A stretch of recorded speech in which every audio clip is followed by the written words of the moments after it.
The political uproar continues in Pakistan that was spurred by the exposure here on I-24 News of its extensive secret contacts with Israel over the years.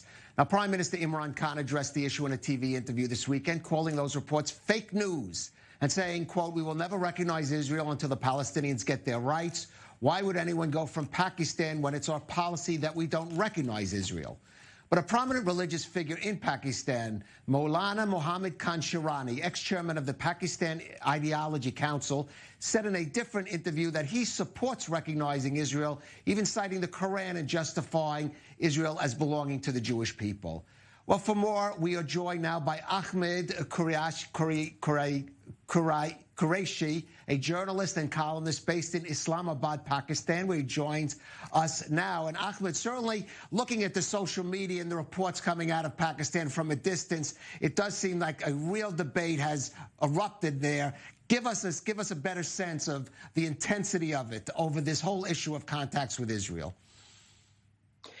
Yes, it's really very fascinating. If you were here in Islamabad and you were watching what's happening, the debate, it's really fascinating. I think it's overtaken a lot of the other politics that happen here in this country, and this is a very busy country. I mean, just like Israel, you have your issues with the government formation and so forth, and the elections we have here.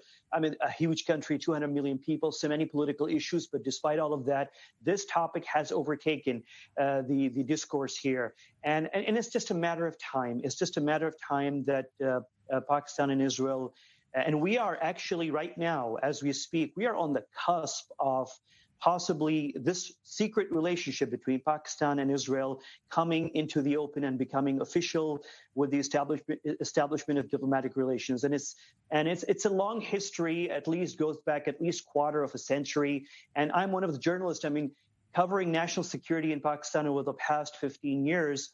I know for a fact that Pakistan and Israel enjoy good political contacts at the political level, at the diplomatic level. I've heard personally from Pakistani diplomats that these two countries, despite not having diplomatic relations, have been sometimes even cooperating at international forums like the United Nations and other international organizations. So it's just a matter of time before this thing really comes out. And maybe this is the time. Maybe this is the time when this is going to happen.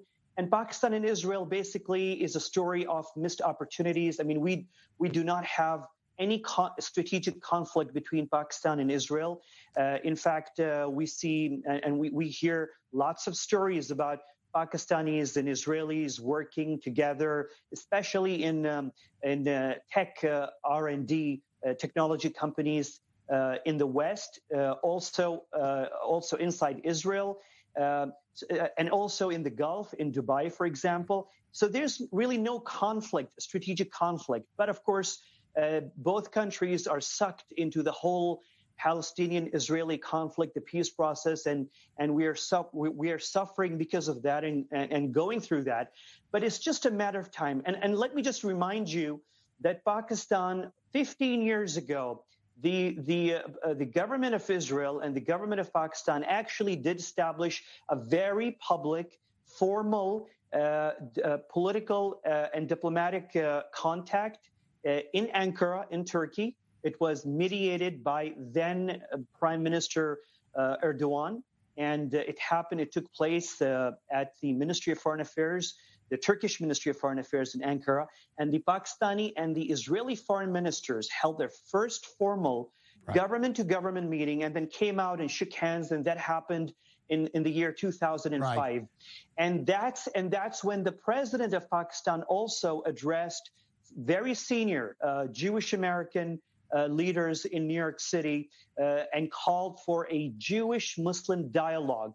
So I think this is a very good time to revive all of that, and maybe this whole debate that's happening right now in Pakistan is part of it. Right. Let me ask you, though, Ahmed, to make that final leap to open relations of some kind does, as we've seen with the UAE and Morocco, require some bold, forward-thinking leadership. Is that something that Imran Khan could do? Could he make that step? Or is it going to require some other personalities to come first on the side of Pakistan to do that? Prime Minister Imran Khan is really not known to be an extremist. I mean, his whole story is a story of a Pakistani celebrity who's open to the world, who would be open to this idea. So if there's anyone in Pakistan who really can do it, it should be Imran Khan. But in recent years, it seems that he's been caught up in the religious dominated politics of Pakistan. And of course, Pakistan is a country that has found itself struggling with religious extremism because of that whole history of the Afghan war and so forth and the jihad. And so Imran Khan is really caught up between that. I mean, he could do it possibly, but he might also need a push. Now, let's also remember one more thing, Calev.